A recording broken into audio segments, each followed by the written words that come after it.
స్వచ్ఛదనం పచ్చదనం కార్యక్రమంలో ప్రతి ఒక్కరు భాగస్వాములు కావాలని దుబ్బాక సిఐ శ్రీనివాస్ సూచించారు. సిద్దిపేట జిల్లా దుబ్బాక పోలీస్ స్టేషన్ ప్రాంగణంలో పోలీసులతో కలిసి ఆయన మొక్కలు నాటారు. ఈ సందర్భంగా ఆయన మాట్లాడుతూ పర్యావరణ పరిరక్షణకు చెట్లు ఎంతగానో దోహదపడతాయని తెలిపారు. ప్రతి ఒక్కరు మొక్కలు నాటి వాటిని సంరక్షించాలని సూచించారు. గ్రామాల్లో విరివిగా మొక్కలు నాటేందుకు రాష్ట్ర ప్రభుత్వం స్వచ్ఛదనం పచ్చదనం కార్యక్రమాన్ని చేపట్టడం జరిగిందని తెలియజేశారు. ఈ కార్యక్రమంలో ఎస్ఐ గంగరాజు, పోలీస్ సిబ్బంది పాల్గొన్నారు.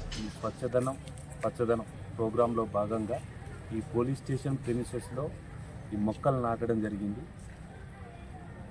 ఈ 5 రోజుల ప్రోగ్రాంలో భాగంగా ఇతర గ్రామాల్లో కూడా మాకిచ్చిన టార్గెట్ ప్రకారం అన్ని ప్లేసుల్లో మొక్కలు నాటడం జరిగింది.